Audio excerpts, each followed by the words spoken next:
everyone, I am reporting live from my vacation. I have zero internet access and no cell phone signal, so decided what better way to pretend to keep in touch with everybody by creating a vlog, and that way when I can return I can pretend that I wasn't completely absent for a week. So I decided to do a little vlog on your questions. So one of the first ones that I got was from someone that's at my own box, and she actually asked me half the questions I'm going to answer, which is fine. Since nobody else asked me anything. So feel free anytime, email me questions, ask me questions. I love to talk about CrossFit, paleo, eating, anything. I get excited about it, want you to get excited about it, so ask me anything. So her first question was, what keeps you motivated? And somebody else asked, what inspires you, or how do you mentally move past setbacks?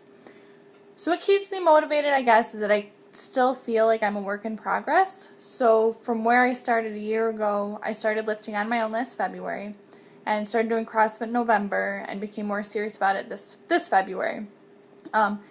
Keeps me motivated that I still have so much more room to grow. There's numbers I want to reach that I'm not even near reaching. There's girls in my box I want to compete with that I'm not even close to. I don't see myself going to regionals or the CrossFit Games anytime, but there's still that level that I want to be at that I don't feel I'm anywhere near that.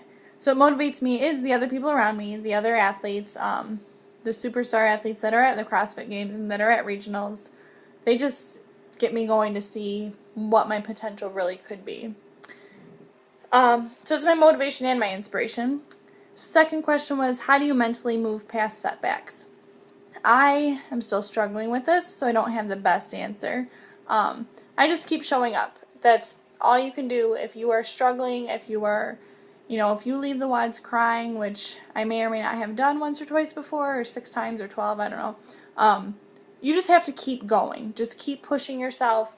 Keep throwing yourself in the environment that makes you uncomfortable. There's a saying that's saying, get comfortable with the uncomfortable. And I'm still not there. Anything with running, I still hate. I still think I suck at it, and I just keep going back because I can't get better if I don't put myself in those situations.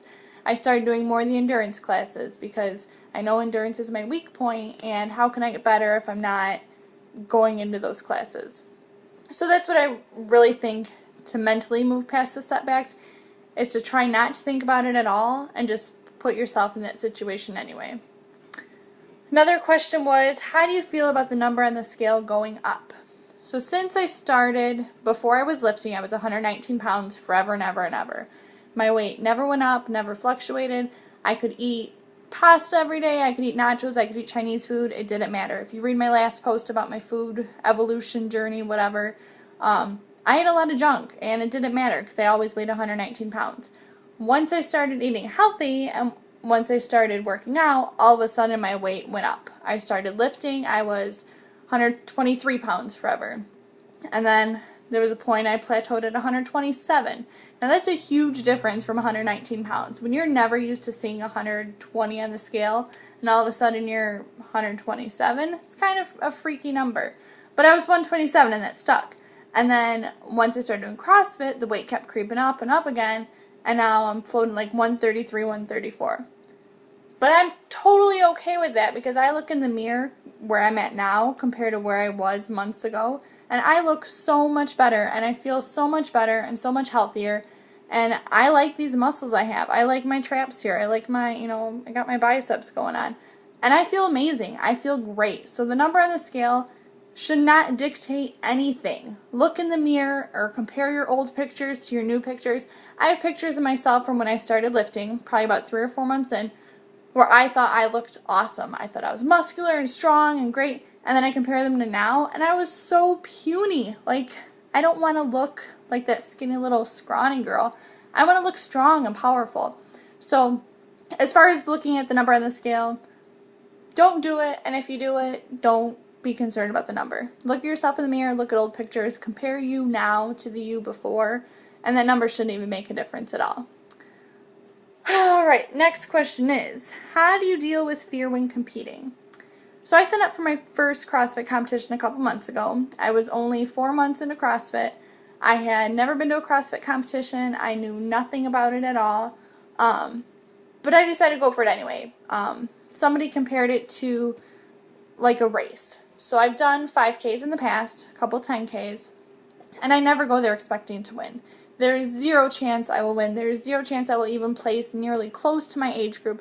And honestly, I've probably come in the last third, last quarter, last 10 percentile or whatever of runners in every race I've done. And I'm okay with that, because the point of a race is to challenge myself, to put myself in that position, to make me feel like, that I can participate with everybody else, and I can be just as good as all the other people out there regardless of what my time is. So as far as a CrossFit competition, it's the same kind of thing. You just throw yourself out there, and you're going out there to be the best that you can be. I went to the CrossFit competition knowing I would not come in first. I knew I wouldn't come in the top half. There are so many inspiring women, but it is an amazing feeling when you're there competing with these girls or guys, whoever, that are so much better than you, that it helps you see what your potential is and where you could be in the future. My last competition, there were 27 girls in my group.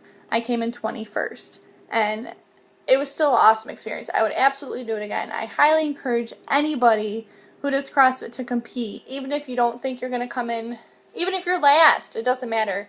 You're competing, you're pushing yourself out of your comfort zone and into somewhere that so many people can't even say they ever did. So highly recommend, compete, even if you're not competitive, just still go out and compete anyway.